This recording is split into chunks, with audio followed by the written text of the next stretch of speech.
Iran और Israel के बीच तनाव अब एक खतरनाक मोड़ ले चुका है। ये सीधा संघर्ष बन गया है। आज हम 23 जून 2025 तक जो जानकारी मिली है उस पर बात करेंगे। कोशिश करेंगे कि इन हालिया घटनाओं के सबसे अहम पहलुओं को समझें। तो चलिए सीधे मुद्दे पर आते हैं। सबसे बड़ी बात तो यही लग रही है कि अमेरिका अब सीधे तौर पर इसमें शामिल हो गया है। ये कैसे हुआ? हाँ, ये बहुत बड़ा नाटकीय बदलाव है। रिपोर्ट्स के मुताबिक अमेरिका ने ईरान के जो मुख्य परमाणु ठिकाने हैं ना, उन पर हवाई हमले किए हैं। परमाणु ठिकानों पर? जी। कौन कौन से? जी, इनमें फर्डो है जो जमीन के नीचे है, काफी सुरक्षित माना जाता है। फिर नतान्ज जो उनका मेन यूरेनियम संवर्धन प्लांट है, और इस्फहान भी जहां फ्यूल प्रोडक्शन वगैरह होता है। इन हमलों से जाहिर है ईरान के परमाणु कार्यक्रम को धक्का लगा है, उनके इंफ्रास्ट्रक्चर को नुकसान पहुंचा है। ये एक तरह से सीधी कार्रवाई है परमाणु क्षमता पर। और ईरान, जाहिर है वो चुप तो नहीं बैठा होगा। उनकी तरफ से क्या रिएक्शन आया? बिल्कुल नहीं। तेहरान ने इसे आप कह सकते हैं गंभीर उकसावा बताया है और बदला लेने की कसम खाई है। और जवाब में ईरानी सेना ने भी इजरायली शहरों पर जैसे तेल अवीव और उधर दक्षिण में बेरशेबा पर मिसाइलें और ड्रोन दागे हैं। अच्छा। हाँ, और चिंता की बात यह है कि बेरशेबा में एक अस्पताल को भी निशाना बनाया गया। ओहो, अस्पताल को? ये तो बहुत गंभीर बात है। जी हाँ, इससे मानवीय संकट और बढ़ गया है। तो फिर इजराइल ने क्या किया इस ईरानी कार्रवाई के जवाब में? इजराइल भी पीछे नहीं है।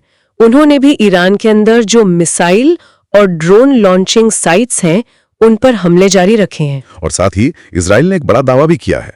उन्होंने सईद इजादी नाम के एक टॉप कुद्स फोर्स कमांडर को मार गिराने का दावा किया है। सईद इजादी? हाँ, कुद्स फोर्स तो ईरान की रेवोल्यूशनरी गार्ड्स की वो विदेशी ऑपरेशन वाली विंग है ना। बिल्कुल। जो पूरे इलाके में प्रॉक्सी गुटों को सपोर्ट करती है। तो हाँ, इस कमांडर का मारा जाना ईरान के लिए एक बड़ा झटका है यकीनन। एक तरफ अमेरिका सीधे हमले कर रहा है, दूसरी तरफ ईरान और इजराइल आपस में भिड़े हुए हैं।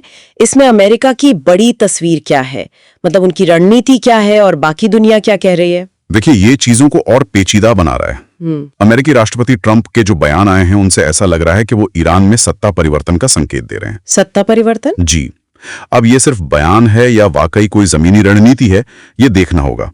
लेकिन इससे तनाव और भड़क गया है। दूसरी तरफ संयुक्त राष्ट्र है जो लगातार मानवीय संकट की चेतावनी दे रहा है। और यूरोपियन देशों ने जो कोशिश की थी परमाणु वार्ता फिर से शुरू करने की, वो कूटनीतिक कोशिशें लगता है पूरी तरह नाकाम हो गई हैं। कूटनीति भी नाकाम? हाँ, ऐसा लगता है कि कोई भी पक्ष अभी बातचीत की मूड में नहीं है, या शायद शर्तें ऐसी हैं जो कबूल नहीं है। तो फिर कूटनीति फेल, हमले तेज, कुल मिला के हम जा किधर रहे हैं? इसका नतीजा क्या दिख रहा है? देखिए, स्थिति बहुत ही नाजुक है, विस्फोटक कह सकते हैं। खबरें ये भी हैं कि ईरान अब खुलकर रूस से मदद मांग रहा है, सैन्य मदद भी, राजनीतिक समर्थन भी।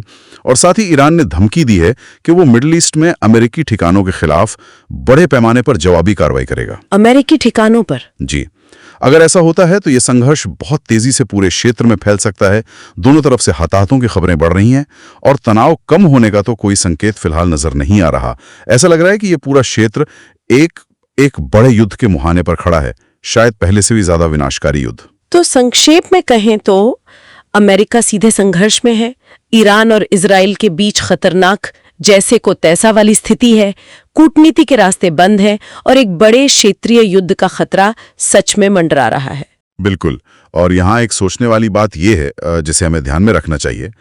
अगर ये तनाव कम नहीं होता और ईरान वाकई अपनी धमकी पर अमल करता है, मतलब अमेरिकी ठिकानों को निशाना बनाता है, जैसा कि रिपोर्ट्स इशारा कर रही हैं, तो इस पहले से ही इतने अस्थिर और खतरनाक संघर्ष के वो कौन से अप्रत्याशित परिणाम हो सकते हैं जिनकी हमने शायद अभी कल्पना भी नहीं की है। ये सवाल आने वाले दिनों के लिए सबसे अहम